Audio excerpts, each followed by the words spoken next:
Hold on. Hey everybody, Lulu is trying to be wrong, so that's why I'm a little bit late. Hello Freezy, hello Maverick, hello, well, nobody else. Okay, cool. Fucking do this and then fuck, where's all the stuff? Where's all the stuff? Dude, there we go. Now Lulu can hear me again. And also they can hear you, Lulu, and talk about how wrong you are about pronouncing Siva Gunner. Well, no, actually I've got it here. So the actual timeline is that it used to be Gilva Sunner, and then it went to Silva Gunner. And the thing is, he tried to make a second account to host more of his stuff on. The Dutch or let's see. The original YouTube channel used from April 2016 was named Gilva Sunner. This references a now defunct Dutch channel named Gilva Sunner, but with a capital I used in place of a lowercase l. So there was a Dutch channel named Gilva Sunner. Yes. And he made his channel Gilva Sunner in reference to that Dutch channel, using an uppercase I as a replacement for the lowercase l, which means the intention is, yes, it's intended to be Silva Gunner and Gilva Sunner. But you're the only one who pronounces as Silver Gunner, because I'm not the only one who does it. That's how I've heard it every single time I've ever heard anyone reference Silva Gunner. And I've always heard Siva Gunner. Well, and I'm just telling you. So you've heard differently from me, and I've heard differently from you, and it's the way that we've both heard it. What's the argument here? Okay, because I said it, and then you went, it's Silver Gunner, and like, no, it's two eyes. Yeah, okay, and now we're both correct because yay, because I have actually done the research to show. All right, so it's both, because technically, yes, it is an I, so you can say Siva Gunner, but the intention was Silva Gunner. All right. But hello, Ticonderoga. Hello, Spencer. How am I doing? Good. Yes, I am doing good. I'll be doing better when Lulu launches the video game, so that I can capture the video game. It's right there. What are you talking about? Oh, I forgot that the thing doesn't give me a notification. Whoops. All right. No, it just I forget that streamer mode being enabled sometimes doesn't give notifications. Why aren't you focusing upon the right thing? No, focus. Okay, wait. Yeah. I gotta make sure that there we go. There we go. I'm gonna disable streamer mode. Fuck it. No need for streamer mode. Okay, I'm set up. We're missing someone, and that doesn't matter that much, but I know Susie is not feeling well, and therefore, she's taking the night off. Oh, where'd she say that? I missed it. Scroll up. Oh, I had a... All right, I see it now. I didn't even need to scroll up. I just wasn't looking at the chat. Damn. Can you blame me? Yes. Oh, well, shut the fuck up. All right, 1 second. That's... Why... Oh, there we go. What is going on there we my go. side of things? Hold on.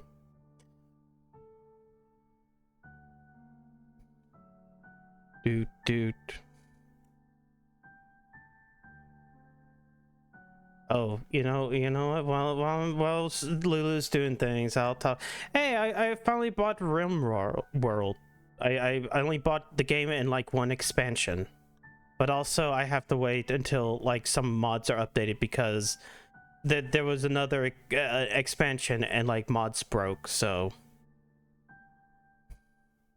is that a porn game? It can be if you mod it right. Rim World. No, it's the game where you try to raise a civilization on like a fucking like realm colony. I forget, there's a bunch of different expansions. I don't really care about the goal for the game. What I do know is that like some motherfucker crashed and it turns out it was like one of the colonists' husbands. And so like I took him prisoner because he was from a rival faction, converted him to join the colony, gave him and his wife or fiance a bed together, and then eventually he broke up with her for another colonist and just started causing that colonist to spiral into depression. So wow, yeah, that was within like I guess 20-ish minutes.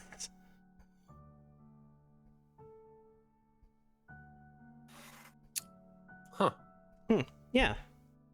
Damn. Yeah, and then the latest expansion is like horror theme, but I didn't buy that yet. All right. Well, do you want to just do narration? Yeah, I suppose, since we don't have Susie here. Yeah, especially since this is Dave. Yeah, Dave, and then you probably don't want to do Jade. I don't know how you feel about doing Carcat, maybe, but feels like this is going to be a lot of me doing characters. Except up until at least Kanaya. Oh yeah, you did do Kanaya for a long while there. Yeah. That's fair. All right, well. Let's be real. As much as you enjoyed your new friends, they all seem a little lonely. Like, maybe they don't have any friends besides the ones they talk to online.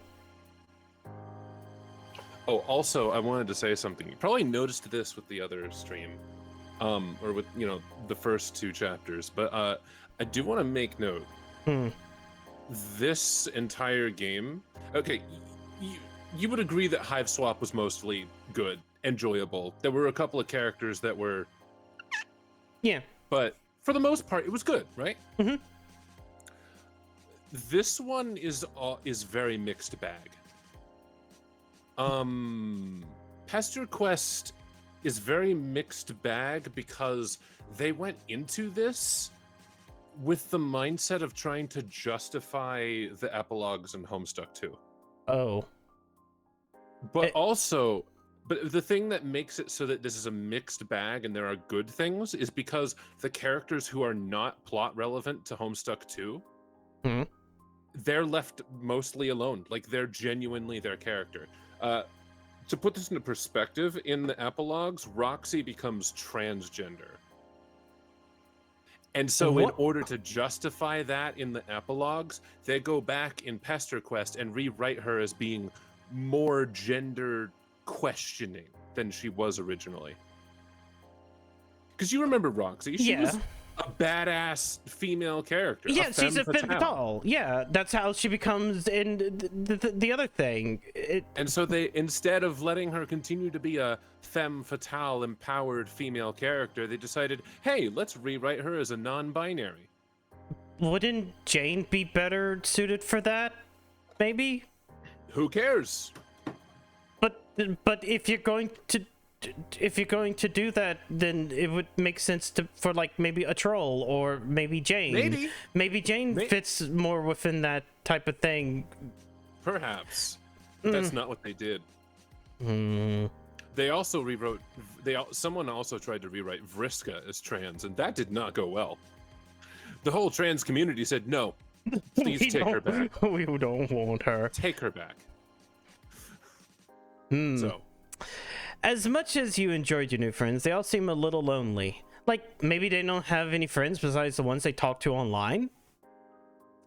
Is online friendship a reasonable alternative to a more traditional face-to-face friendship? Are relationships, and dare you say, families that you choose, not just as important, if not more so than those you are not able to touch and feel? Damn, maybe being a little too real. You decide not to think about it too hard. But if you're being honest with yourself, maybe you aren't terribly interested in the greater context of found family and interpersonal relationships in the instant message era. You've got a fever, and the only cure for this disease called friendship is to mildly inconvenience a few teenagers. As much of a delight it's been to make a young boy face his existential future, rob a woman of her booze stash, and then self-reflect about the value of contextual relationships, it all felt a little heavy-handed. What you need is an emotional palate cleanser. There are two kinds left on this tour de force, and both sound like they make exquisite friends. Time to go full-on easy mode here. You've heard so much about this guy, you feel like you've got this one in the goddamn bag. With confidence, you zap yourself onwards. Also, hello, Torvar.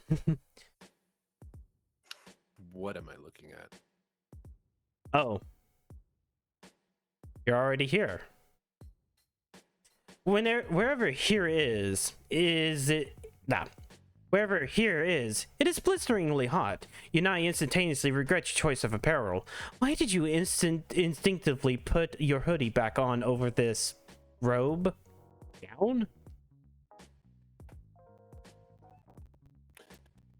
You the mailman or mail person? This must be Dave. Rose mentioned he talked a lot, and you start to explain it's because it becomes apparent he is having this conversation at you, not with you. Wow, it is unbelievably humid.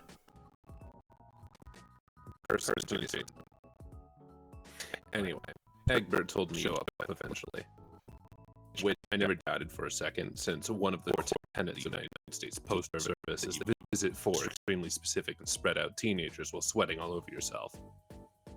Practically a crime to not be increasingly moist while out here delivering letters on the roof of a skyrise. Lulu audio. Oh shit, my audio's how bad? That might be just I need to raise you up, maybe? Hold on, let's see. How do I do this? Everybody can see everything. I will increase. Speak, Lulu. Speak. Oh.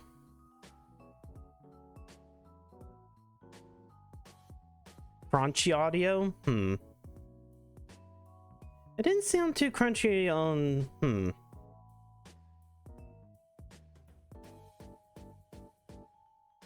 She hasn't spoken, chat.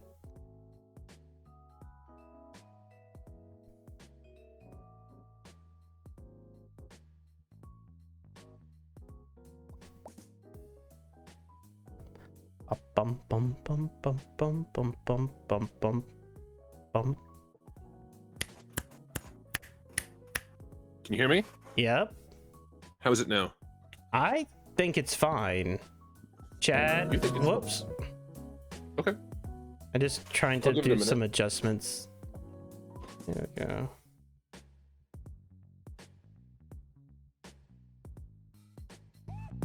No, not that. There we go. That should be fine. No crunch. Okay. All right, can you hear me? I can hear you. How's your chat hear me? They say no. Chat. They're fine. They say it's fine. No crunch.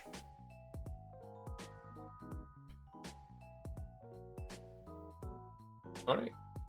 All right. All right. All right. All right. All right. All right. Let me just person adjacent.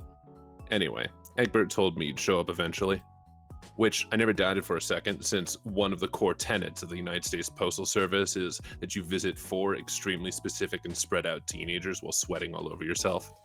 Practically a crime to not be increasingly moist while out here delivering letters on the roof of a skyrise, which, as you know, is the most effective and legal way to drop off the post. Clammier than a New England potluck and wandering on the roof. With no package. It is actually really cool how much this kid seems to talk at you, but you're barely listening. Has the sun always been that red? Has the sky always been that wavy? Are you all right? You're hardly all right. You tug at the collar of your soggy mess of a hoodie. This is an overwhelmingly oppressive heat. An almost impenetrable air fills your lungs as you try and take a series of shallower and shallower breaths. The world fades to white.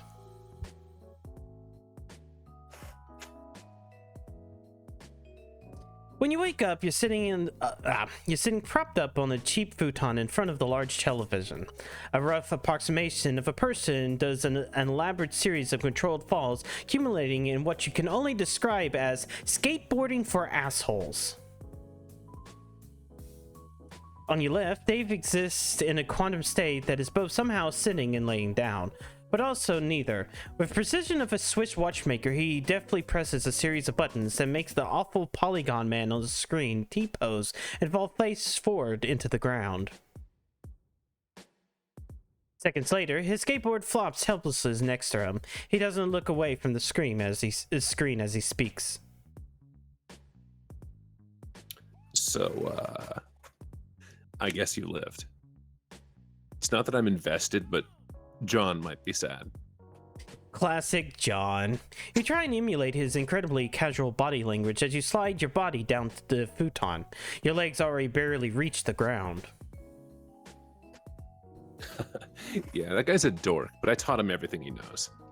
You ask him if he taught him how to be a dork. You affect a completely uninterested face as though the sickness of your third-degree burn is not the single most exciting moment of your entire life. God damn. Owned in my own home. Owned within an inch of my life. I'm on the edge, reaching out that hand of friendship, and this chucklehead got long live the kings me. Thousands of gazelles trample my useless body as Jonathan Taylor Thomas's persona watches on. Who will raise Simba now? Who's going to teach him about combat? Philosophy. Life. By the way, put your nasty sweatshirt in the shower. Why is this the choice? I don't know. Okay. Shower? Dude. Alright, Chad, polls. You got the choice, shower or do dope.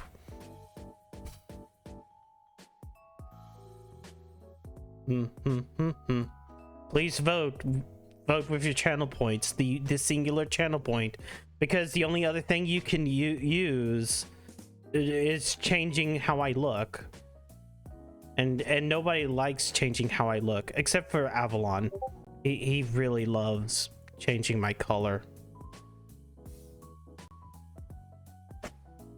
Like, I'm a green man, but he doesn't like the green man.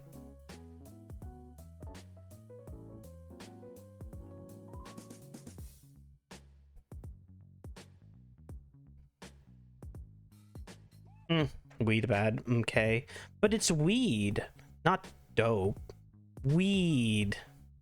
You motherfuckers better not tie this. Okay, cool. We're showering. Or he's going to question the shower.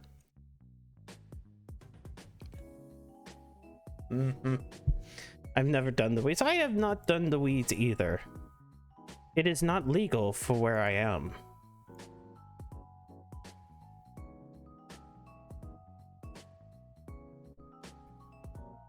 I wonder if Lulu's here. I am. Okay. Did you get a... Yes, get a shower. Shower. Oh, okay. Shower. What? The shower? Yeah, it smelled, so I tossed it in there. Ran the hot water. You can thank me later. Won't someone need that? You don't want to put anyone.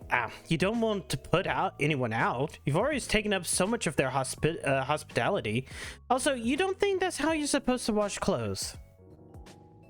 Nah, my bro's out for a while. It happens sometimes. Probably puppet related. He avoids the laundry minefield by opting for the nuclear option. Though you guess that makes sense. There are a lot of puppets around, which strikes you as extremely normal and reasonable, and not even a little whack. Yeah, puppets rule. End of story.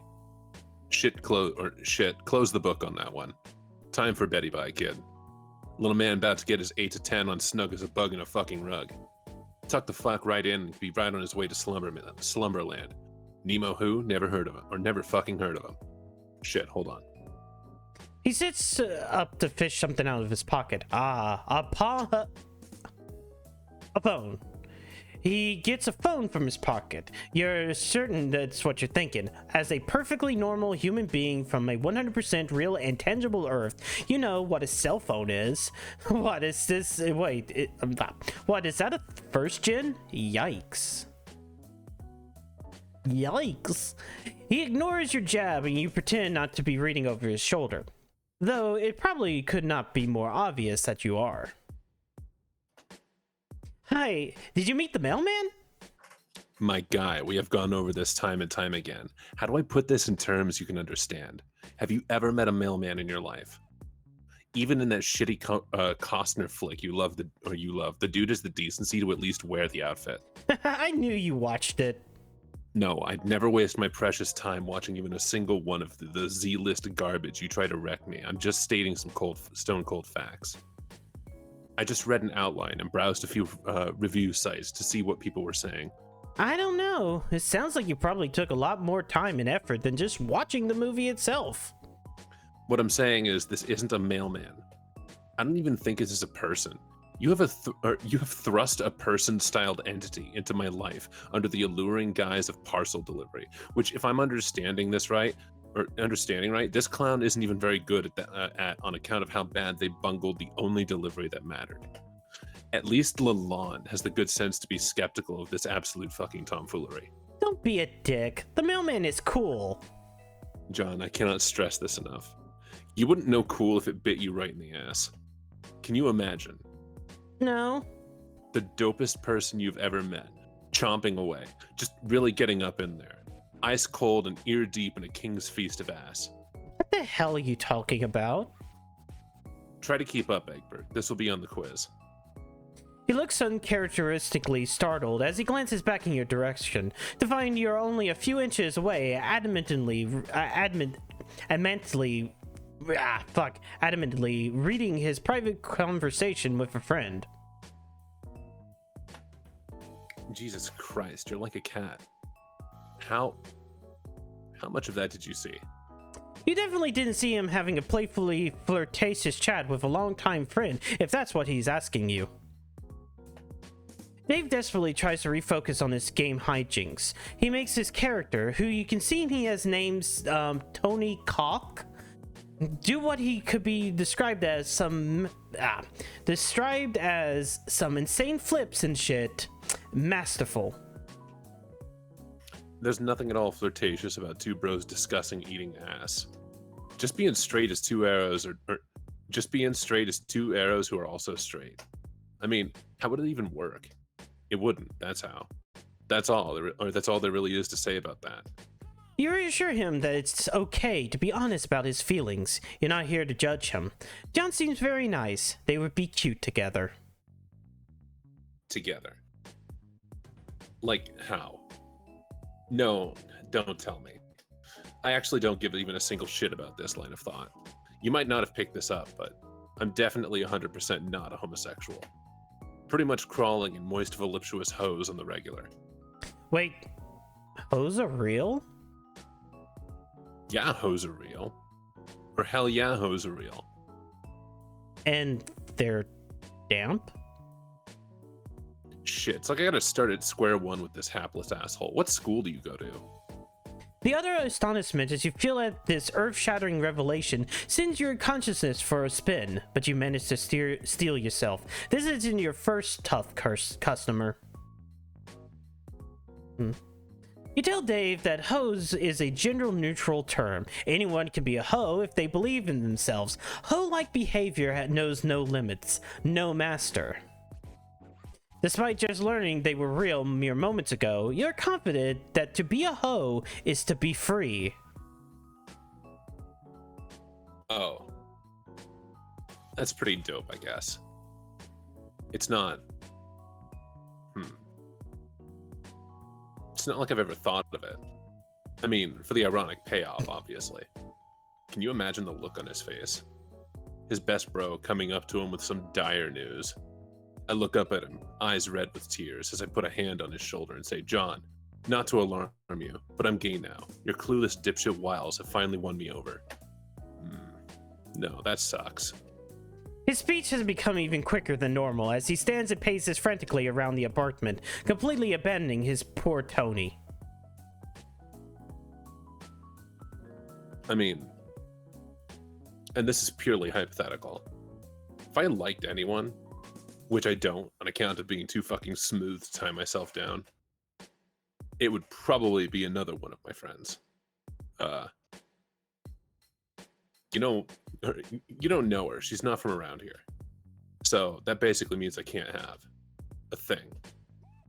A thing. For John, case closed. By unanimous decision, the jury finds in favor of the defendant. Me. It seems like you've got a lot to think about, and maybe this is a little heavy for the first meeting. You already feel emotionally exhausted. No fucking way we're in this for the long haul, partner. Or said, no fucking way. We're in this for the long haul, partner. We are entrenched in this shit. You and me are fighting on the front lines of is he isn't he World War I. Troops are spilling over the embankment, armed to the teeth with various literature and pamphlets. I'm already learning so much about myself. Oh.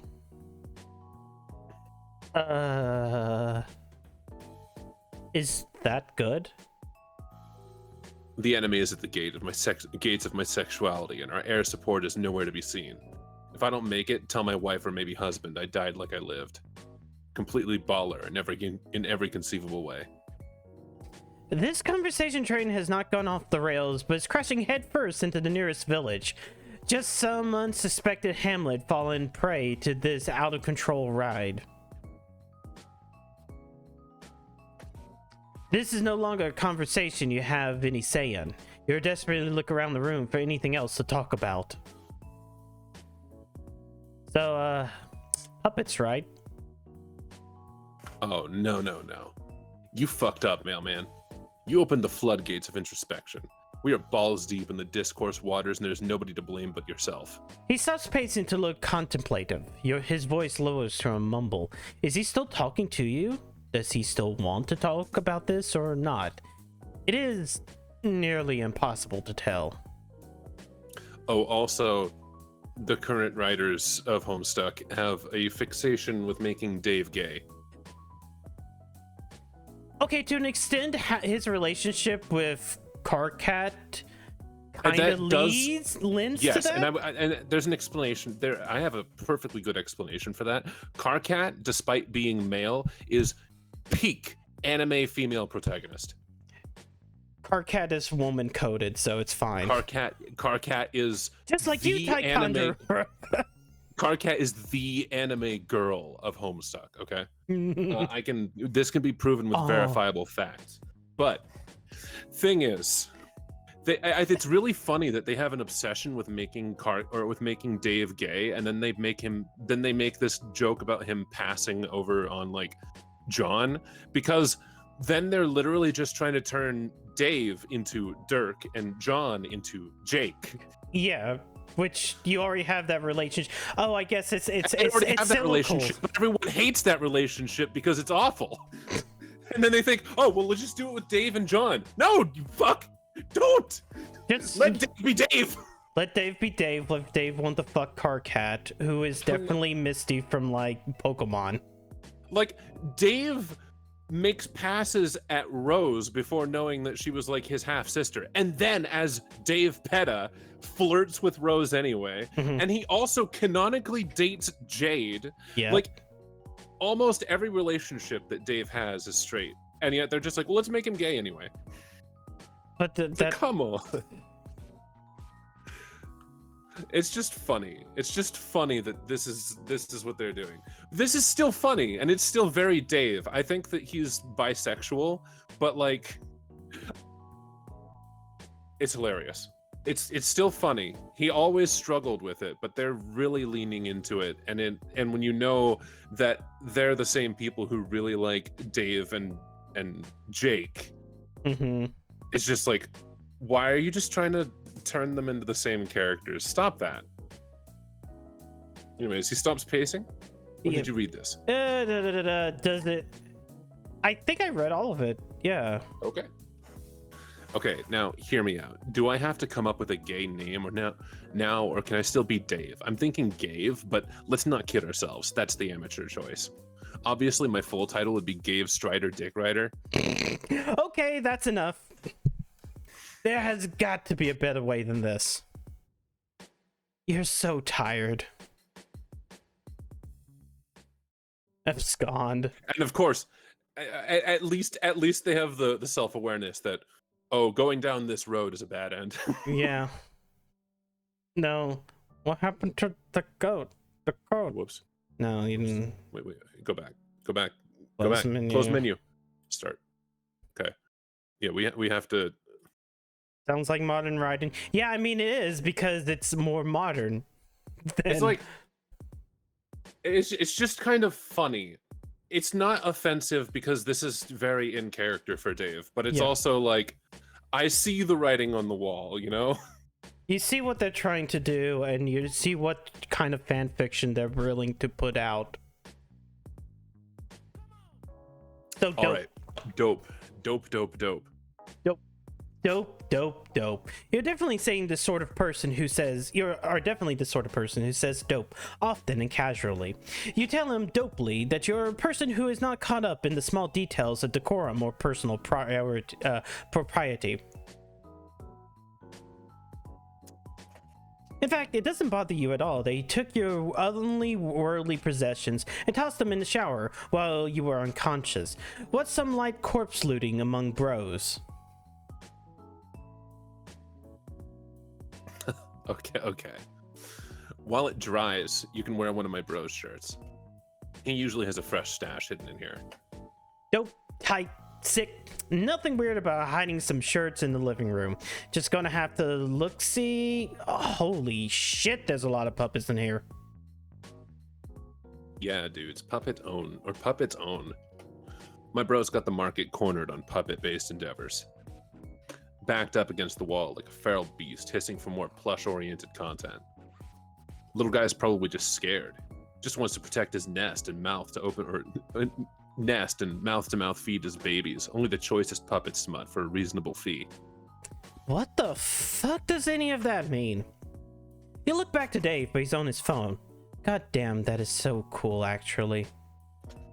There's something weird about the whole setup that you can't put your finger on. For one, you can't seem to find any secret shirts anywhere. It's all just puppets and plushes and DJ equipment. Oh my. Yeah, with my bro, you have to think of the potential for ironic payoff.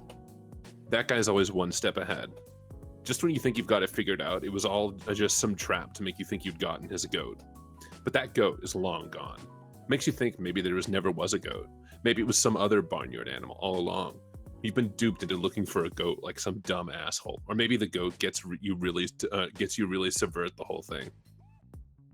You take a second to wonder if he is really using the term ironic correctly in this instance. By dictionary definition, yes, a goat getting you is the opposite of how the situation should go. Thank God you settled that. As you're about to reassure Dave that this joke tracks, you catch some movement in the corner of your eye. Was that camera? Can it possibly be a camera? No. There it is again. There is a camera come out of the ice dispenser. It whirls softly as you approach, its mechanical eye trained on you. How long has this thing been watching? Is it Dave's? You lean in to take a closer look, but your foot catches on something. You fall flat on your face. Dave seems too engrossed in the conversations he's having on his phone to pay you much mind, occasionally mumbling something aloud for a few times before presumably typing it out. You search for whatever it was that made you beef it so royally. You know, beef it, like fall down. That's a real phrase that humans say. A small tripwire stands taut a few inches off the ground. You must have not disturbed it enough to set it off whatever contraption it's been attached to, apparently. Oh, yeah, sometimes they're more of a psych out. You think, oh, fuck me, I definitely beefed it, which is a phrase that is real. And then you sit there, waiting on bated breath, prepared to be fucked deep in velvety marionette dick.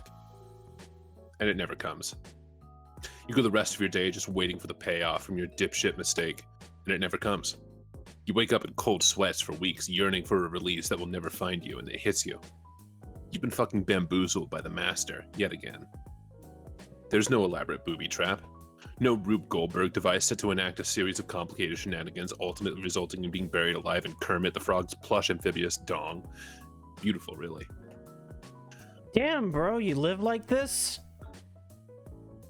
I mean, yeah, I guess. Keeps me on my toes.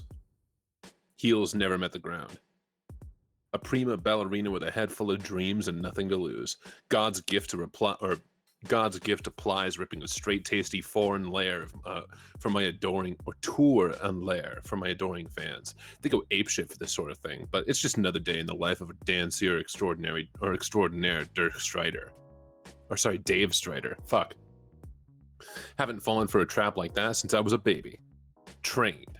Real rookie mistake, mailman. Looking tired, maybe. Drained. Oh my god, is he mumble rapping at you? This is the greatest day of your life. Got more plush ass than a puppet lost and found. King Strider drops the illest fires because heavy is the crowd. Rhyming puppet with or muppet with puppet, call that puppet rhymes. Killing the ventriloquist puppet crimes. It goes on like this for some time with what could be described as bars of a similar caliber. The narrative focus shifts to your inner thoughts out of necessity because it turns out writing raps is really hard. Also, hello Snitzel, yes. Fucking lightweight. I used to do it on accident. He isn't exactly great, but you're not really a rap expert, despite what your social media opinions might imply. Unless you count Hatched to Dance, which of course you do. Why wouldn't you? Wait,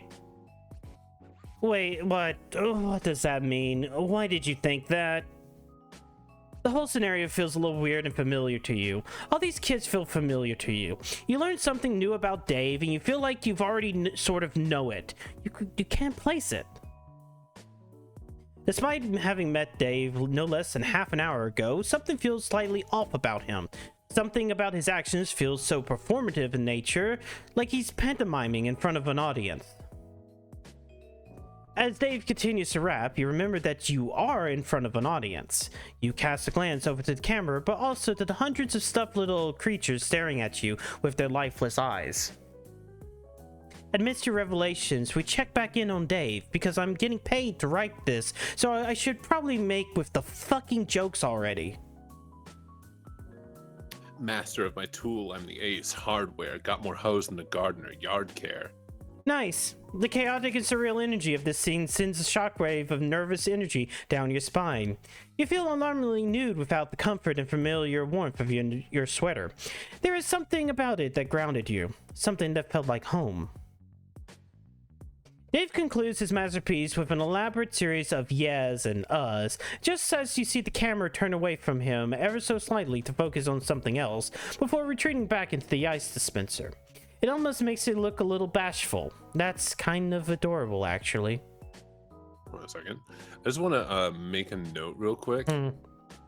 This particular chapter is written by the guy who does the music. Huh. So this is also part of why, despite the gay thing being like somewhat whimsical, despite that, it's still very in character because James Roach has so much respect for Dave as a character. Ironically, he also writes Aradia, which means he writes both of the Time players. And he's the music man. And Time deals with music. He's they couldn't have, if they wanted to reference their own lore with Homestuck, they couldn't have chosen a better writer. Because he's Time, and he's writing the Time ones. Lamau. It's so adorable, actually, like you said. Yeah.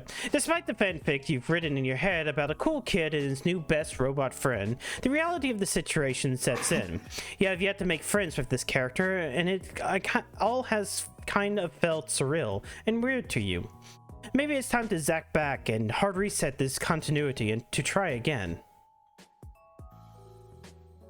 What does that mean? Feels like I'm missing an important part of the puzzle here. Oh, did he hear that? How does this work exactly? Sometimes you just narrate what you're thinking. Kind of a baller move. Why has nobody called you out on this before? That's a pretty fun revelation for the character that we are supposedly playing to have this late in the game. Like an entire visual novel, and you're in your second one, you're just now realizing you narrate your thoughts sometimes? Bro. You put your hand on the counter to stabilize yourself, and your fingers brush up against something clandestinely polo. You barely just barely poking out from beneath a pile of discount plush nobodies is a neatly retail folded shirt.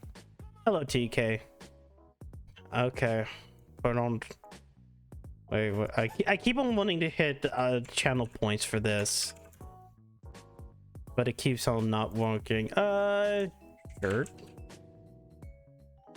Where it?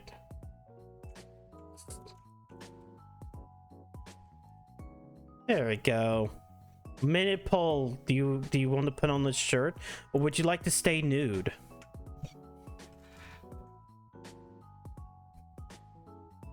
Do you want to make sure that you're naked, or do you want to make sure that you at least have a shirt on, even if you wearing no pants, and therefore whatever genitals you may or may not have, if at all any, are dangling?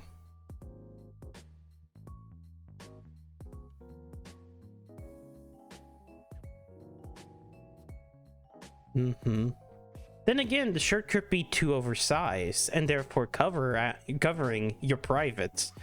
Kind of like when a girl wears your shirts and they're oversized.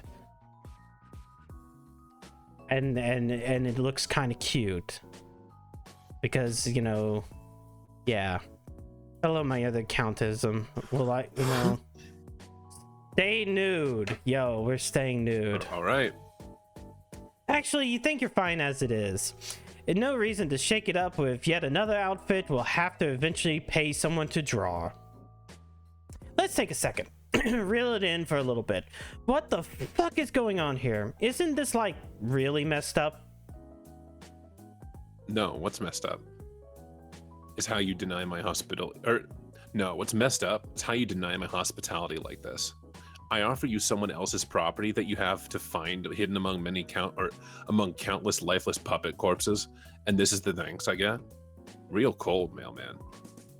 Damn, maybe I'll wear the shirt to protect me from this chill. Enough, okay. Like, why isn't he in school? It's the middle of April. It's spring break, bro. Besides, I only subscribe to the School of Hard Knocks. Also, several YouTube channels and periodicals. So, pretty sweet deal over here, actually. You know he isn't really like this. You know he doesn't like living like this. Oh, damn. Is that true? What am I like? Apparently, we got the foremost expert in Dave lore here. PhD in Strider Dynamics. It's the first day of school, and I'm here in class, eager to learn. Got my pencil out, got my freshest fit on. Got my dope new Trapper Keeper with the lease of Frank Dolphins on it. Look at them there, smiling like assholes. One blue, one pink, so we know it's not gay. Poor bastards don't know they're a cartoon. Saddest story I ever heard. The little camera switches its focus from Dave back to you, gauging your reaction. Ignoring it, you assert that you aren't trying to say you know him, just that... That what? Okay, clearly you struck some sort of nerve here, but... No, we're good. Tell me more about my situation. You really have been spending time with Rose, haven't you? Got me all figured out. Don't worry, if you gotta look at the Wikipedia article for abandonment issues or whatever, I can wait.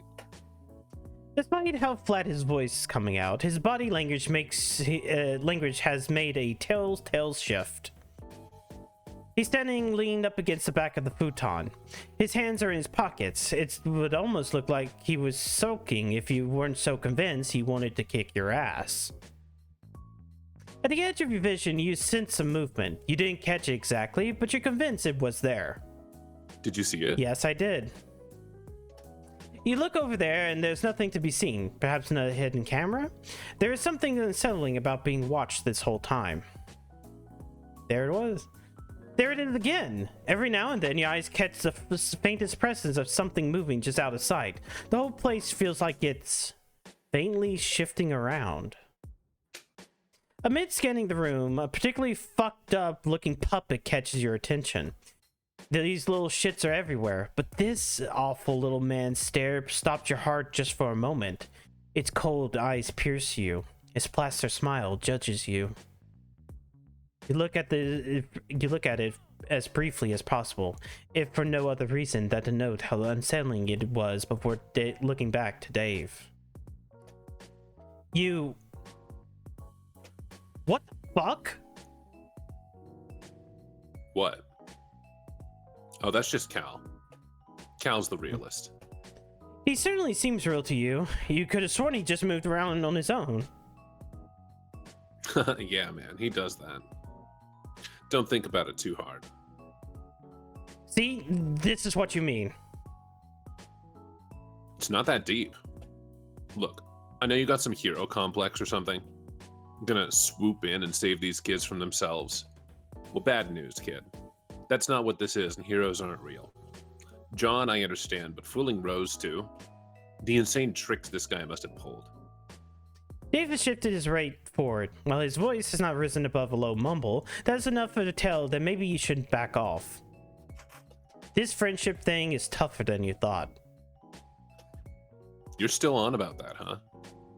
Look, I'm no expert in friendship, minus the fact that I absolutely am. But you ever think maybe coming into someone's home and fucking with their day-to-day life is a little rude? Just a hypothetical. As per normal, I'm stone cold unbothered by this turn of events.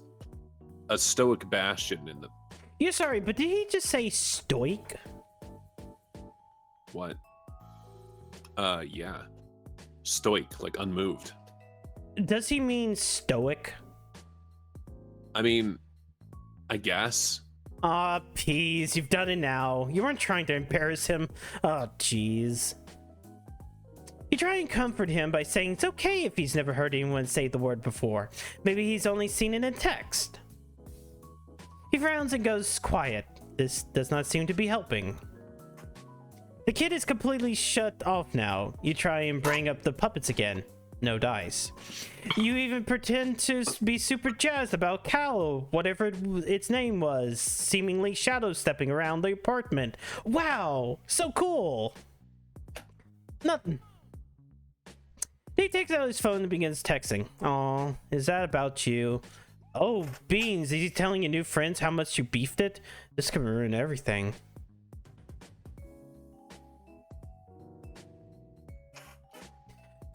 Desperate times calls for desperate measures, and this is the most desperate time you can recall. A friendship is on the line. Cal continues to phase in and out like a poorly animated anime character, moving so fast you can't keep up.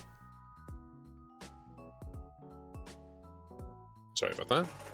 You take a few steps towards Dave. You got to get him out of here, and you know where to take him. About half a second into your stealth mission, you clumsily step on a puppet, and it makes a pathetic squeak. Dave stops for a second, but after a few moments returns to texting at the speed of sound to whoever is on the other end. Cheese and crackers, you can hear the notification sounds popping off. Whoever it is responding back. You can't waste any more time.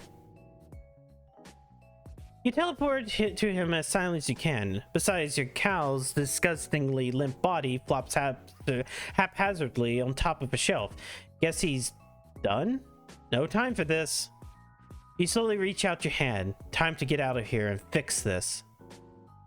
A large adult hand grabs you by the wrist. You turn to see that belongs to a muscular man in a pointy sunglasses, who you wouldn't exactly describe as a twink, nor exactly as a hunk, but most certainly not a bear either. In fact, why don't we talk about this for several oh shit. Before you can begin your extremely important debate, you are flung unceremoniously out a high-rise apartment complex window. As you free fall, you think, maybe he was more of a twunk. Oh no, we gotta pull out the fucking chart, don't we? No, like, you know, the triangle chart. Also, let's see, Schnitzel, the camera is, I believe, Dirk's, his older brother's camera. Imagine if this was released after Dracula Flow was uploaded. I feel like Dave would enjoy Dracula Flow. He would fucking enjoy Dracula Flow. Also, hello, Fox. Sorry, we reversed time. Oh, yeah. Obviously, you're going to put the shirt on. You don't want to be the only one not wearing a cool shirt. Do you need some privacy? I'm not sure where one layer of you ends on the other, or ends and the other begins. Doubt the audience cares. What? Oh, you guess being on camera like this is kind of fucking whack, you say. So pointedly, your sprite even shows up on screen for a second. Yeah, that's right. We went all out for this one. You're wondering if there was a place here that wasn't under constant surveillance. Like, how does this kid even take a shit in... Like, how does this kid take a shit in peace? You know, everyone's thinking it. Dope line of questioning that I'm sure the public at large is eager to know the answer to, but my room isn't wired up. No. About to get you fired up, though. Menagerie is multiplying with Maybe not this second. Alright, damn. You accompany Dave down the hallway to his room. You hear the shower on as you pass the bathroom, and you peek in to see your hoodie and nice gown on the tile being uselessly wetted by a low-pressure stream. You're welcome, by the way. Dave motions you to go in first, giving you the privacy you need to change into an extremely starched polo shirt and nothing else. The collar will not go down. This is absolutely what someone in 2009 would think is fresh as hell. You look around the room for a bit. There's so many things in here. You would be a 13-year-old's wet dream, but to you it seems a little much. It feels like this is a bunch of things someone thinks they should like. Someone thinks they should like. Thinks, thank. Let the fan art reflect that you put on the shirt at this point. There isn't a mirror in here, but you can tell that someone is out there. You can tell someone out there's idea of a look. The door opens and Dave is standing there, but not walking in. He's leaning up against the door frame, sipping a juice. Where did he get the juice? What the fuck? Hallway juice, my guy. Hallway juice. What, you don't keep foodstuff stashed around your house? What do you do when you get hungry? No, that's not it. You mean you usually keep it in the fridge or whatever? Too obvious. Somebody help this useless clown. You sure, Dave, that you haven't met many clowns in your day and only some of them were useless? Name one. You can't. Why did you say that? Clowns are awful. Everyone knows that. Except for female ones. They can get it. They can get it nice and hard. Oh yeah, I bet you do like childhood, huh? Mm-hmm. Not only is she a clown, babe, but she could crush you. Hmm. Sounds like your type. Yes, he got you there. You know, despite the overwhelmingly plush decor of the rest of the house, there's a distinct lack of puppets in here. That's more my bros thing. Not that they aren't deliriously sick. Just a whole hospital ward full of the illest children you ever seen. Each one more up to the pup than the last. Up to pup? Yeah, pup. Like puppets. You're gonna be honest, it doesn't really seem like his heart's into it. How do you mean? Well, it's just that he doesn't really seem to be all into puppets. Feels a little performative. Well, I guess I got my own stuff I'm into. Like, if I were to rank it 1 to 10, I'd say puppets are probably a solid 7. You got this kid on the ropes. Just one more push. In fact, you even go as far as to say that the puppet thing sort of sucks? It's extremely weird. The cameras, the hiding things like an animal, it all seems a little, you know, whack. For a while, he just seems to look at you, almost as if he's sizing you up. There's a long stretch where Dave doesn't break eye contact with you as he finishes his cute little juice and crumples it up. He takes an ambitious shot at the trash can and misses by about 7.5 feet. Kobe. Damn, I could have sworn I had a game. You're throwing me off, mailman. Yes, that is correct. You're a faithful employee of the Postal Service. I mean, I definitely believe you, but let's say I didn't. Let's say I had a cool friend who, even though they're too cool to care about details like this, they were a little skeptical of this whole situation. Maybe they'd want some proof that you were who you said you were, before they let you get any closer to their friends. Just throwing that hypothetical out there. What proof could he possibly need? Say the oath. What? The oath. The mail oath. Look, the thing about that is, I mean, unless you aren't really a mailman. Behind his sunglasses, Dave's eyes shift ever so slightly to what you might describe in a less immediately harrowing situation as a moderately priced-looking mall katana mounted to his raw. You realize that maybe now isn't the best time to come clean about your impeccable ruse. You can't believe you have managed to put yourself in mortal peril yet again. You wordlessly chuckle and shake your head. Oh, the situations you've gotten yourself into. Dave, not privy to your private thoughts for once, looks on. Why, of course you can recite the mailman oath. You say with confidence that it is as misplaced as it is unfounded. You perk up. Now is your time to shine. Maybe it's the pop collar, but you're feeling good about this one. You got this. You have lied to tons of kids. One more and it'll be a smooth sailing from here on out. You open your mouth and there's a brief moment where everything feels like it's going to be okay. You immediately start sobbing and crumple into a disgusting mess on the floor. Oh. Fuck. Wow. Okay. Jesus Christ. Not a dream. You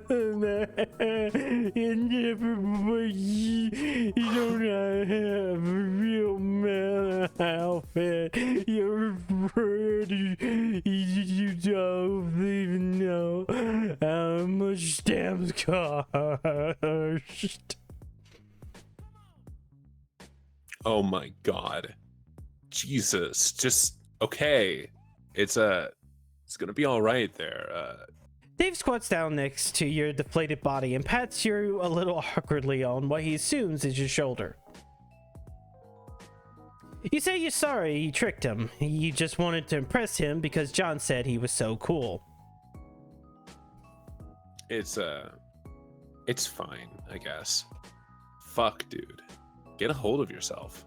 He tries to get up, but you're desperately clinging to his shirt, confessing everything, confessing to made-up crimes you didn't even commit. Look, my guy, we all make mistakes. Please stop whatever this is. I'm pretty sure you were harmless. And I don't think you actually killed anyone with your ass or were ever an accessory to burning down an alien mall or whatever insane shit you just said. Yeah, you kind of got caught up in the moment and just started saying made up shit. You asked Dave if he's mad at you. Imagine playing this first and not knowing what the fuck's going on. Then you go back to the previous game and you find out all of this shit was true. Yeah, pretty much. They made a good move by saying, "Oh, you mysteriously have missing memories. Hey, hey, check out the previous game." they made a good move doing that. Nah, dude, get up. Dave helps you back onto your feet. You come clean in only slightly more controlled and dignified way this time. You explain how there's these huge gaps in your memory and that you somehow ended up with these abilities that let you traverse space, time, and sometimes even reality itself. Dave doesn't say much for a change, and it doesn't seem like he's listening at first, but you think he just has one of those faces. Let me get this straight. One day you just appeared in a suburb. No memories, except that you have some mysterious teleportation power. You dig through some unsuspecting chump's mail looking for clues, and through some ridiculous universal happenstance, you just happen to stumble upon the most gullible fucking dork in the universe. Befriend him. Also, I'm there via text. Egbert gives you a list of friends to go visit. Out of all the choices available to you, myself included, and you go see Rose first. Rose fucking Lalonde. Even though we built up such a good rapport when I told John you weren't a real mailman. Called it, by the way. Your first instinct is to visit the most heavy-handed of all of us for some light kinship. A power move, I guess. Mailman out here wave dashing for friendship. Can't even spare a neutral, or a neutral for old Strider, huh? Won't even back in the corner and spam your ranged attack for the D-man? A tragedy in 2 acts. Both acts are titled Betrayal. You definitely understood what is being said and absolutely don't have to ask your friends what some cool video game words are. You're 100% not pulling the boldest "how do you do, fellow kids" the world has ever seen. Besides, is that really the thing to be focusing on right now?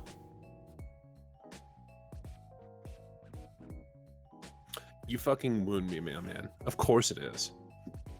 Nothing is more important to me than this. They say that most humans only use 10% of their brain. That's because I'm using 90% of it, and to think, how dare you?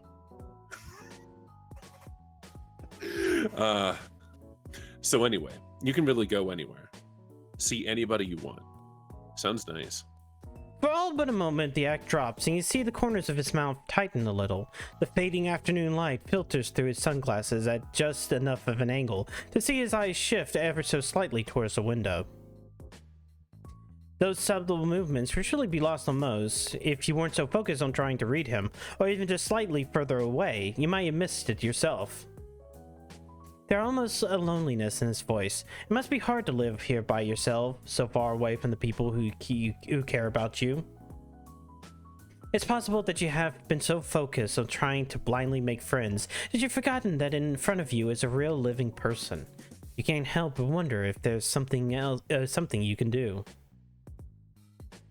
You said you can take people with you, right? Like, if you could teleport John around, would that work with anybody? This is it? The path to this kid's heart is clear as day. Fuck what you just said now. That friendship juice is so close you can practically fucking taste it. You try not to look excited, affecting Dave's cool persona as you say, fuck yeah, you can take people with you. You scope out your fingernails because for some reason that's what you do when you act cool. This works to the full extent, coming from someone who's not but 7 minutes and 32 seconds earlier was rolling around on the floor, damp with their own tears. Did he have some place in mind? Yeah. I mean, I got some ideas I could bounce off you, I guess. How do you feel about... With a swift finger to his mouth, you cut him off. He doesn't seem like that very much, but you can still consider it a successful maneuver. There's no need for words between friends. You know just where he wants to go. Just think really hard about it. Think about where you want to be, Dave. Think about what is really important to you. Think about what you really want. It will be more magical this way. Friendship is magic after all. You just made that up right now. Don't look it up. Damn, guess that's true. He closes his eyes and you put your hand on his shoulder. This is it. Putting your trust in the magic of friendship, you focus this power externally as much as you're able. Flashes of distant but somehow familiar imagery courses through you. The quiet stillness of the suburbs, the smell of the forest, the heat of the apartment rooftop, the ocean breeze. You extend it outward as much as you're able. This is his rodeo. You're merely the vehicle. What the fuck? Oh, fuck yes. The two of you stand near a sign that says, "Please wait to be seated." A very cheery hostess has a brief exchange with Dave and ushered the two of you to an open table. Oh, hell fucking yes. There is no mistaking it. About to get my motherfucking breadstick on. This is absolutely an Olive Garden. Fuck yeah, it is. When you're here, you're family, dog. While you're still new to this, you can't really seem to detect any irony in his voice. You thought for sure he wanted to go see his friends. You thought you had him figured out. First and last mistake, mailman. But you'll learn. I'm a mystery. Got that history. Fucked with the plot, my flow's so hot they leave you looking blistery. Racially ambiguous, my rhymes contiguous. At the OG with my homie where the breadsticks are continuous. You know what? Fuck it. You'll just let him go off for a while. You don't even know if the last one rhymed, but fuck it. You aren't charmed by this little bastard. If you aren't charmed by this little bastard. You lean back in your chair and just absorb it all, sitting in the worst restaurant imaginable with your new rapping teen friend, while other patrons do their best to ignore his incredible rhymes. After a short while, Dave abruptly stops freestyling and you open your eyes. Oh, fuck. You know what time it is? No, your sprite doesn't have a watch drawn on it. It's breadstick 30, no watch necessary. Fuck me, I love breadsticks. I never talk about it. This is a very real and hidden character trait that nobody knows about me. Well, that sounds very real and hidden character trait that nobody knew about him. And we are certainly not finding this out now because of a series of seemingly unrelated events that possibly change the continuity of this universe, allowing these sorts of otherwise narratively unimportant traits to shine through. Well, he really is going to town on those breadsticks. Maybe this is all the friendship needs to be. Just spending some quality face time with a solid bro, and just absolutely decimating some bottomless breadsticks at a bad chain Italian restaurant. Maybe the real lesson here is friendship doesn't have to be a grand gesture or a high adventure. Maybe the real friends... I understand you're having a moment, but I am absolutely going to eat your breadsticks if you don't stop talking about what friendship means to you.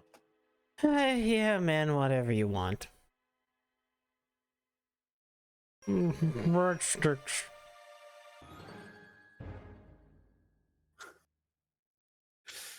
Like, stop talking about friendship and eat your fucking breadsticks, you ass. No, I fucking, we just became Sonic the Hedgehog, the first movie, for like a minute.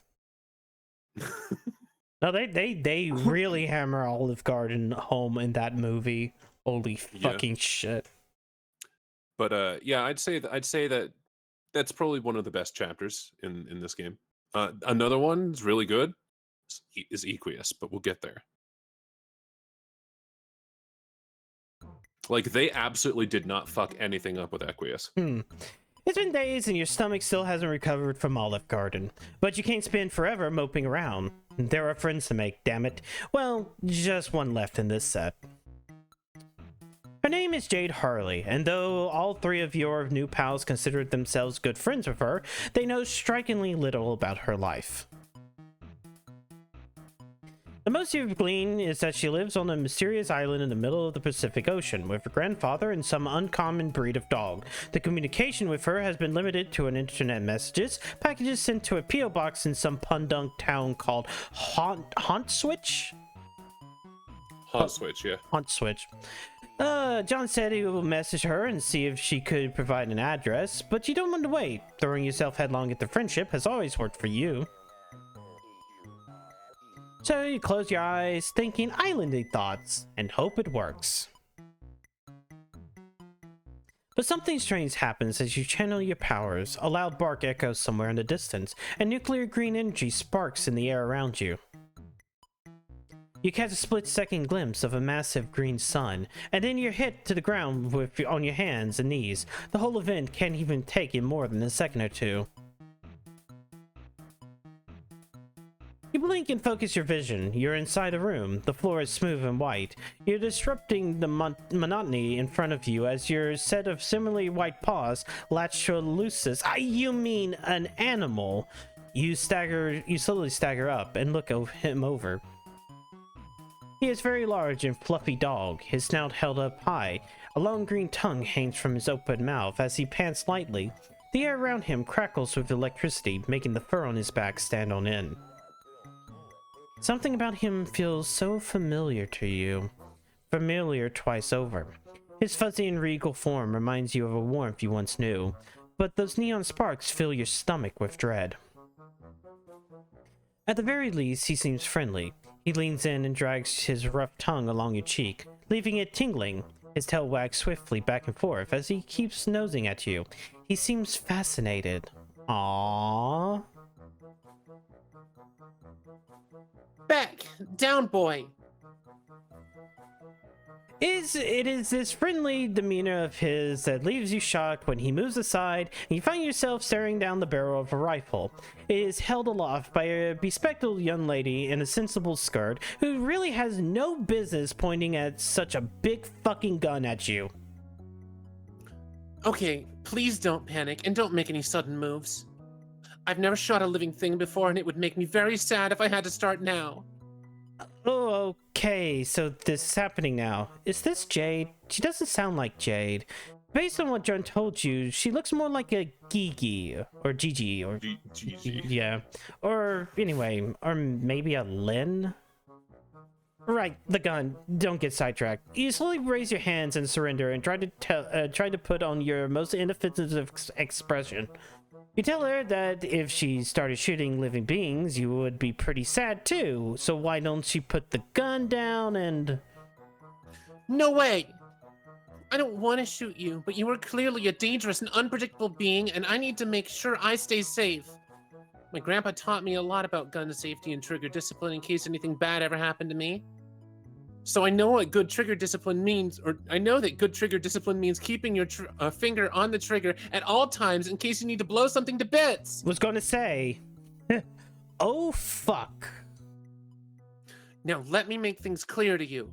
I'm a very clever girl, and you won't be able to fool me as easily as you fooled the others. It's very obvious to me that what you've been doing, and I know or knew you would eventually show up if I waited long enough. Sure enough, John messaged me not too long ago to let me know you wanted to visit, so I prepared myself for your arrival. You've come to interfere with our lives, and now I want to know why. So you'd better start talking, okay? Okay, you say. What does she want to talk about? You're well versed on a variety of eclectic subjects, so you can go on about basically anything. Wrestling, postmodern art, controversial opinions on traditional jurisprudence. But you get a feeling that this is an interrogation, and you really have no idea what she's interrogating you over. Hold on a second. That's a very likely story. I can put two and two together pretty easily, you know. You've never shown up in any of my dreams before, and now none of those dreams are coming to pass. Not to mention, I don't see Prospect when I go to sleep anymore. And that can only mean that you have derailed the forces of fate. You destroyed John's copy of Suburb, and somehow that changed everything. Not only could John not begin the game, none of us could. And none of the meteors hit like they were supposed to. It was like the universe changed its very fabric to bend to your evil whims. Whoa, evil. That's a little harsh. You'll cop to stupid, but evil is way too much. Don't play dumb with me. What else could motivate you to stop us from fulfilling our destiny as heroes? Heroes? John and friends are very nice, but they don't exactly strike you as heroes. That's because you don't know them like I know them. You haven't seen the shrines on Prospect or heard stories from the Queen or seen in the clouds growing into brave and powerful people. And now I'm beginning to suspect that those things will never come to pass. John's birthday came and passed without any fanfare, except for him supposedly befriending a strange mailman. And that day the internet was full of people complaining that their beta copies of Spurb weren't working, and there was a huge scandal with the company. A little while later, I found out this mailman was talking with Rose and had magical powers. I know a thing or two about magical powers, or at least powers which seem to be magical to those who haven't studied their logical sources. But yours are totally different from anything I've seen. At first I thought you must be an advanced Dursite agent come to sabotage us. But you definitely weren't from Durs. Maybe a Prospect double agent? I also considered the weird trolls who keep pestering me. But they've been weirdly quiet lately, and you don't really give me that vibe. But obviously you are not a human. Whoa, hang on. You're a human, right? She tilts her head and gives you a little, really? kind of look, and your stomach twists into knots. The more I look at you, the more I start to think you're like, how do I explain this? Okay, do you know what a furry is? Well, okay, that question is more loaded than their gun. Yes? Alright, so a lot of artists I follow do YCH commissions, and you remind me of one of those. Does that make sense? You have no idea what a YCH is. You cautiously ask her. It stands for your character here. Basically, an artist will draw a pose or scenario, but instead of putting in an actual character, they'll leave a blank outline, like a mannequin. You pay them to write your own character, or put your own character there. And when I look at you, I feel like I'm looking at one of those blank spaces. My intuition doesn't tell me anything about you, and you've never showed up in my dreams. You're like my best friend Beck over here. A complete wild card, something I can't figure out.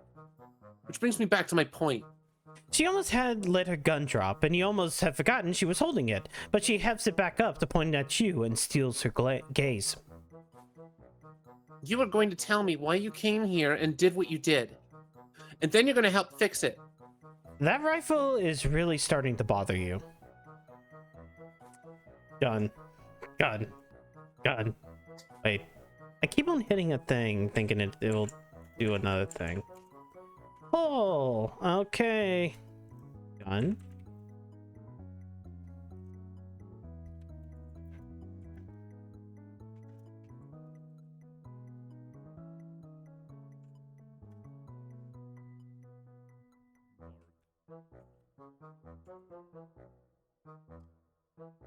There's only one.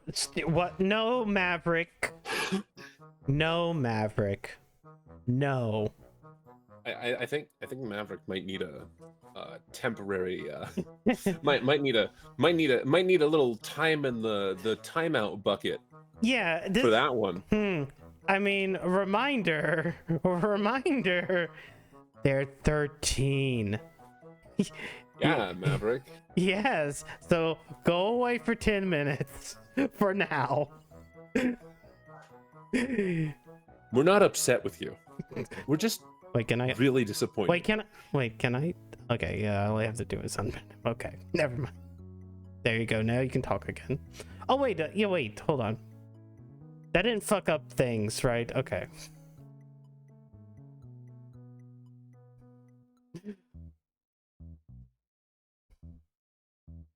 Boom, boom, boom. Okay, Maverick says to grab the gun. As in, grab the gun. Grab the gun. The pole says grab the gun. You can't let a good opportunity slip between your fingers again. You need to disarm her before she accidentally blows you to smithereens. There must be something else that will get her guard down. You asked about her grandfather, the one who taught her about guns. He surely must be reasonable and mature man. Perhaps it'd be best to bring him onto this discussion. You can sit down, have tea, drop the gun. I don't know. Grandpa does love his tea time with guests, but usually conversations with him are really one-sided. Oh, is he that stubborn? Well, yes. He's a pretty obstinate man and a total blowhard. But as well, you may find him difficult to talk to on account of the fact that he's also a stuffed corpse. Oh, cool. That's cool. That checks out. This is fine. Everything's fine. You love guests staring in a goddamn starring in a goddamn Hitchcock movie. The girl is clearly too unstable to be reasoned with. Oops. Hold on. This girl is clearly too unstable to be reasoned with. You need to disarm her, and pronto. You steer the topic away from the grandfather. She's surely murdered, and wait for another lull in the conversation. When eyes start to wander, her grip slackens. You spring forward and reach for the rifle. She shrieks and goes for the trigger before she can fire. An ear-splitting bark rings in your ears, and the world explodes into neon green. You feel weightless and empty, cocooned in bitter cold. For a half second, you think you've just got abracadavered, but then you glance around and see the stars. An iridescent light shows twinkling all around you, painting the vast expanse with beaded glimmers. It is transcendent. It is beautiful. You are at peace. Or maybe that's just the asphyxiation talking. And even space junk.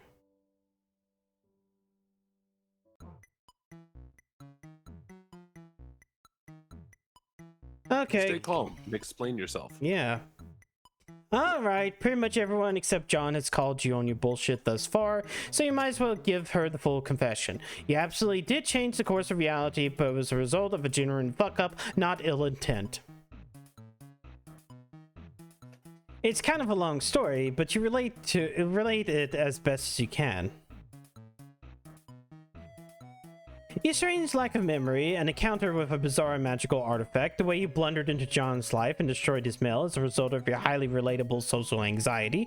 The girl listened intently as you explained what brought you here, and then you offer an apology. You think that you have irreversibly altered the very fabric that threads her cosmos together. There's probably no way of putting things back like they were and letting this lady go on her golden dream quest, or whatever she was blathering about while you were distracted by her very deadly gun. Okay. You sound very sincere, and I'd like to believe you. So I'll take you at your word for now. Whatever shenanigans you involved yourself in, I trust that you did not intend to cause any problems. Let's put all this ugly business behind us. The girl holsters a rifle and you breathe a long sigh of relief. Sorry about all that. I promise I only had the best intentions. It's cool, you tell her. You get the distinct feeling you've dealt with much worse. Yeah, I'd imagine a space hopper like you has been to all sorts of cool and dangerous places. I'm kind of jealous, really. But anyway, we never properly introduced ourselves. My name is Jade, and my dog's name is Becquerel. What's yours? Huh. You know, you think this is the first time you've ever been asked for your name. Ever? You almost forgot you had one. You tell Jade your name. Huh. It's a very unique sounding name. I like it. You tell Jade that you really like her name too, and she beams at you. Thank you! I'm so glad my grandpa gave me this name. It's so pretty and fairly unique and just very likable. Anyway, why don't I show you around? I can give you a tour of the house and we can get to know each other a little better. Oh, that sounds great. You're an expert on taking tours of other people's houses, which makes sense since you don't exactly have your own house. Jade stares sadly at you. I'm very sorry to hear that. No, it's cool. You have magic now, so the trade-off is probably pretty fair. Right. Well, This is, of course, my room. As you can see, I have a ton of pretty posters. This is my favorite. It was a gift from Dave, and I love it to pieces, even though it's honestly pretty dumb looking. But that's the point. She just is a poster of Dave's webcomic guys with animal attributes scribbled onto them. Most of the other posters also feature anthropomorphic fauna, drawn with significantly more finesse. It all gives you a very furry vibe. But not in a bad way, you clarify. Her lips twitch in irritation, and it occurs to you that people are probably constantly either clowning on her for liking furry stuff or reassuring her that they aren't about to clown her for liking furry stuff. Well, I don't actually dress up in suits or any of that nonsense. But I really love animals, and I think it'd be fun to imagine what it would like to be one. Which is why I own so many animal toys, like the Manthro chaps, who are very silly but dignified fellows who are part animal and part Victorian era gentle sir. Jay gestures to a pile in the corner, heaped high with plushies and dolls of all sorts. Many of them look like man-animal abominations with curly mustaches, and others feature bright and puffy squid-like creatures. Oh, and these are my squiddles. They're based off of a cartoon show. Rose says it's a bad show, but I don't believe her. Jade fishes back through the toy pile and retrieves a dark bluish-black toy. This one is Inkabelle. She's my favorite. In one episode, she gets lost in the murky brine swallows and spends years completely alone, lost without any of her friends. But in the end, her friend Podlight tracks her down and saves her. It seemed so bleak the first time I watched it that I literally cried, but I realized in the end that it was a very poignant tale. Jay smiles wistfully down at the plushie in her hand. She glances Fat finger. She glances at it from the other one of the Squiddle dolls, and her expression tightens. She squeezes the doll and pick just a little too hard, causing a horrendous pitchy squeak. I guess in retrospect, that was pretty silly, though. I mean, it was just a kid's show. Of course, there was going to be a happy ending. That's how those always work, right? Jay's still smiling as he tosses the doll into her bed, but she puts so much force into the throw that it goes careening off the edge with a wheeze. You hear it plop on the floor and magnetize itself to another Squiddle. The voice box lets out a weak little "Yay!" Jade stands up and brushes off her skirt. Her eyes fall to her bedspread, which features a striking cloud design. She sighs slowly and then assumes a bright smile once more. Anyway, let's go explore the rest of the house, shall we? I've got so much to show you. Jade hikes up her skirt and skitters down the spiral staircase, 2 steps at a time. You're a little interested in the high-tech devices laying on the workbench near her bed, and the glowing green crystal that you think is literally uranium? But Jade's already gone, and you tear your eyes away and follow. The landing below her room is small and cylindrical. It features only a gray closet-looking device and a platform on the floor.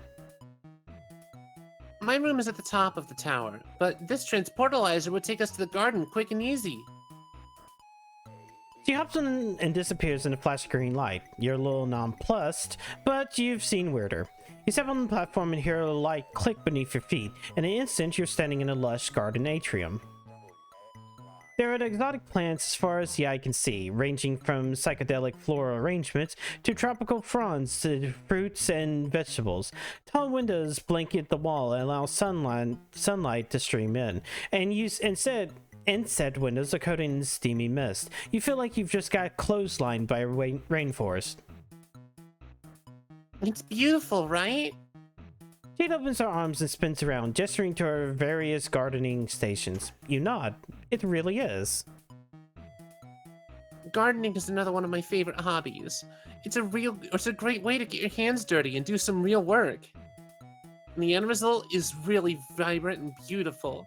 Jade waves her rough and calloused hands at you, and then strokes her fingers along the pinkish petals of an anemone and hums a little tune towards it. One of its leaves seems to curl towards her touch. When Jade pulls away, she skips towards one of the windows and motions you to follow her. It is a beautiful island vista that awaits your gaze. To your left is a towering mountain that might just be a volcano, and ahead of you is a small bay filled with giant lily pads and an old mossy temple. Beyond the island, the sea stretches out to a shimmering horizon. Past the boundary line, an entire world awaits, even ever out of reach. This is my home. This entire island belongs to just me, Beck, and my grandpa. It's a very peaceful place. The greenery is so lovely, and the bay is very fun to take a dip in. There's some mysterious ruins down there, too. I've always been very curious about them, but Beck won't let me visit them. I guess he thinks they're too dangerous. Grandpa's been in there plenty of times before, though. Could a grandfather give her a supervised tour? Oh, Grandpa doesn't really move much anymore. He spends all of his time having tea parties in the foyer. Lol. He's quite old then. You could say that.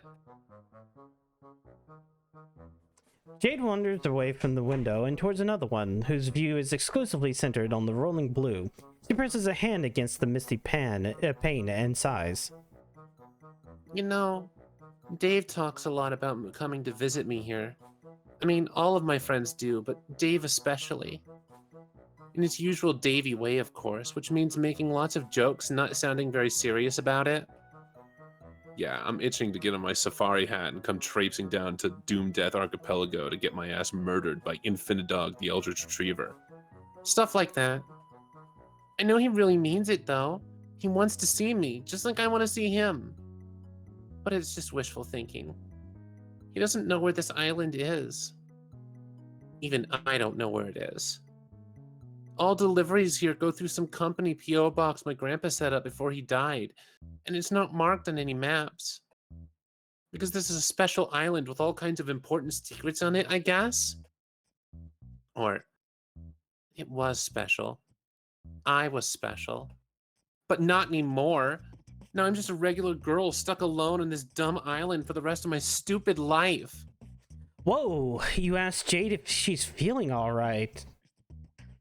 Yes, I'm totally fine. Just peachy, thanks for asking. Come on, let's keep up with the tour. There's no time for dilly-dallying. My grandpa's collection rooms are up next. The first one is full of his game and hunting trophies. I'd never shoot an innocent animal, and I think the trophies are pretty hideous. But I do have to admire his great work of stuffing them, I guess. It's really hard to properly stuff and mount something, trust me. And he has some cooler stuff on the lower floors, like all these badass knight statues. Or these, faded blue portraits of pretty ladies. Okay, I'm gonna be honest, most of my grandpa's collection stinks. But I think what is important, is what it all represents to him. He's been on all sorts of incredible, amazing adventures, and he has this huge array of interesting things to show for it. You tell Jade that her grandfather sounds like a hell of a guy.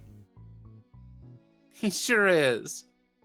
Back when I was little, he used to go on trips all over the world and come back with so many interesting stories and new souvenirs. I was so odd and I guess a little jealous too. Sometimes it would be gone for days or even weeks at a time, and it would just be me and Beck holding down the fort. I was always so happy when he came back and I listened to his tales without making a single peep. But he never asked me if I wanted to come along for an adventure, no matter how obvious it was that I did. I guess it's just the way of life for adventuring folk. There's no time to be tied down, even by the people you love. They can stay at home and wait for you to come back. That's how it was for my grandpa, at least. What about you? You're an adventurer too. You visited all my friends and you've surely been to other awesome spots around the globe. So, I bet you've left someone waiting for you too, haven't you?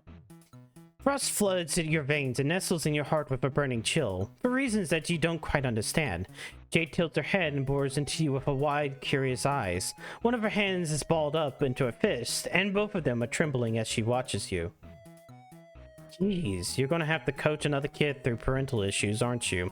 You swallow down your sudden anxiety and force a smile, and remind Jade that you're suffering amnesia. Oh, right. Well, it's just this feeling I get, you know? I have great intuition. When she smiles, the corner of her mouth twitches. It's now or never. Would you like to talk? I said I'm fine. There's nothing to talk about. Unless you want to talk about, some of these flowers. Isn't this one such a lovely yellow? Surely there's nothing wrong with a good old feelings jam, right? Jade's an expressive and pathetic girl. Feelings jams should be her thing. You'd think that, but she's still steadfastly ignoring you. Hey, how about this orange one? Orange with a goofy face on it.